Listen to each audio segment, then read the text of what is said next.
Thank you for hosting us. I wanted to just show you a bit of my life experience, how I got into this job that I have now. This is me in 2002 when I first hired on in Pixar, and about 7 years later. But let's start at the beginning. This is a shot of where I grew up. This is Michigan, the state of Michigan. I grew up in a city called Detroit. Otherwise it's known as Motown or Motor City. Since 1899, they've been designing and manufacturing the automobile there. Let's get a little closer look at where I grew up. Right here, this house.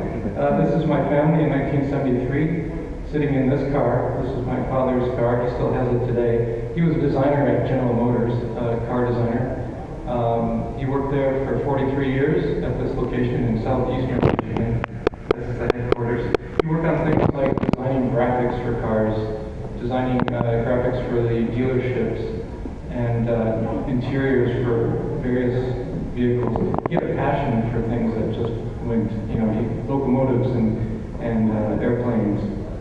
Something that I embraced as a child. We had this three-wheeled bicycle. It's a lot like the auto rickshaw here that we would drive around the neighborhood in. I experimented early with design in the Boy Scouts, carving these cars and racing them. In 1977, when I was 6 years old, I saw this movie, which very much inspired me and informed the rest of my life. It made me dress like this. I also collected the various toys and things from the film that inspired me. And I started drawing very early and often. This was a piece I was trying to depict the human race in space, living in space. So this is a big kind of space station. It has solar panels and wind generation, and of course a flying car.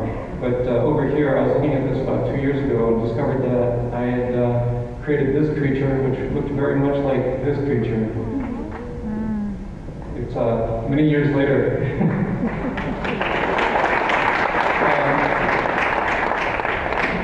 So, when I was growing up, there were kind of a balanced amount of imagination met with a balanced amount of engineering. So, and I didn't coin this phrase or this term, but Disney actually has a department called Imagineering. I believe that you must create, but you must also execute, and the engineering side of that allows you to do this. This is how I grew up, learning these things.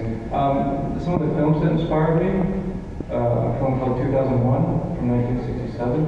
The films of this French director, Jacques Tati, who created very hilarious films in the 50s and 60s. Very beautiful films. This is a comedy from the 80s called With Nail and I. James Bond films very much inspired me growing up, as well as this film. This is called THX 1138. It's a film by George Lucas. Here he is directing that film when he first graduated from UCLA. Yes, Star Wars very much inspired my life. I was very inspired by the imagery and the design, and it took me on this path, and it made me dress like this. So when I went to college, I went in for automotive design, product design.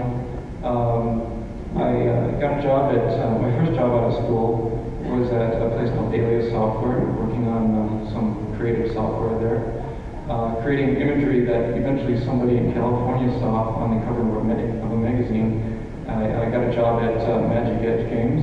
So as you can see, I got my start in video games, which is very similar production style to feature film. You're doing the storyboards, you're doing the concept work that feature film uses. So it was a very good education for me, and I would recommend that for you as well. And as you can see, I didn't get my dream job right out of the gates. I had to work up to it through a number of different smaller jobs. Through these video game jobs, I eventually met the people that took me to this. And all told, that's about 2.5 years experience right there. Lucasfilm is up in the hills of Marin County, California. This is the main house where I work. This is the approximate location of my desk in the main house. and this is the group I worked with, including a very talented person, Ian McKay, who's amazing costume and creature designer, as well as Doug Chang, who's the art director for the project. My personal work on Star Wars Episode 1, I created a number of spaceships. These are sketches of pod racers that I worked on, Anakin's pod racer. Some of the mechanics, looking at the very close-up details of these designs. I also made a little model of this particular piece that was sent overseas to be built in the UK for the final movie. Yeah, just proceeding to design a whole lot of spaceships, just populating the world with whatever George Lucas came up with. I also did some environment design. This is Ground Zero in the city, and dining room design for the palace, and various other environments. I also did some costume work for designing the Stormtrooper. So that was all told about 4 years at Lucas, and I started to hear about this job at Pixar. Did this project at Pixar called Cars. It kind of piqued my interest, having grown up in Detroit. I called Pixar and I asked, could I show them my work? I knew they were working on Bug's Life, the movie Bug's Life at the time, and so I decided to draw some bugs and send those to them. But these didn't really appeal to them. I sent them the work from my experience on Star Wars, and they also said, nice, but we don't do Star Wars, we don't do science fiction really, so come back with a portfolio that we can actually use. And that's when I started pulling out all my old sketches of cars. I knew the project was cars, so why not show them cars? And all these pages, all these very rough, format, kind of straight from my journal, straight from my sketchbook. These were the sketches that eventually got me into Pixar. And they're very rough and loose, and they show a lot of ideas. They're not polished at all. So that's a good lesson. I think you don't have to have a polished portfolio to get into your dream job. I also included, along with those, some sketches from my college experience. These sketches here. So Pixar, they liked what they saw, but at the time, the budget for the schedule wasn't there for me. They couldn't use me yet, so they told me to go away and keep in touch. So I've been drawing for so long, for so many years, I decided to go to the scrapyard. This is an airplane scrapyard in California, where I wanted to build stuff with my hands and exercise a different part of my brain. So I found these wings off of this airplane and decided to make a large table with these wings. In my spare time, I just decided I'm going to put the pencil down and pick up the wrench, pick up the hammer, and build something. This is a editing console that I built for a editorial facility in California. Again, all made of found objects. This is a sofa made out of radar dishes from this airplane. Some different views of that. It's about 9 feet across. So after my building program was over, there was about 1.5 years of waiting for Pixar to call back and say it was time to go. They finally did. This is the gate at Pixar in Emeryville, California. Of course, so my first project was cars, and I learned a lot about character design, I should say, and experienced that for the first time. And also doing environments, another well-rounded experience at working on cars. Some people ask me if I worked on Nemo, and I did not. Did I work on Incredibles? For a day, actually designing an Incredimobile. The film Ratatouille, did I work on that? Nope. And on one of the recent films, Up. Wasn't officially employed on that film, but they did have me in for a day, or a couple of days, I should say, 2 days, to work on the design for the dog collar.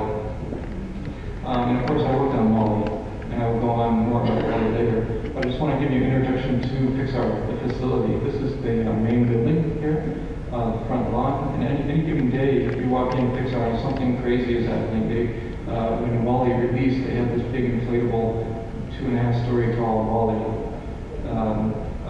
sitting on the front lawn. One Saturday I walked in and they were erecting this large Luxo lamp, which is of course the Pixar icon. They unveiled it that Monday, and it turns out it actually lights up. This was built by an Australian who gave it as a gift to John Lasseter, the director. The building is set up into right brain and left brain. So right brain you have animation and art. Left brain you have people writing the code and the software and the technical direction. We're looking into the atrium here, the main space. This is a big kind of fisheye view of the space, but it gives you an impression there's a large space for things like crazy stuff like badminton after hours. Or there's a main theater. There's a cafe where we eat lunch. There's conference rooms above, and two bridges connecting the right and left brain, reception, and a bunch of other details I just can't go into right now.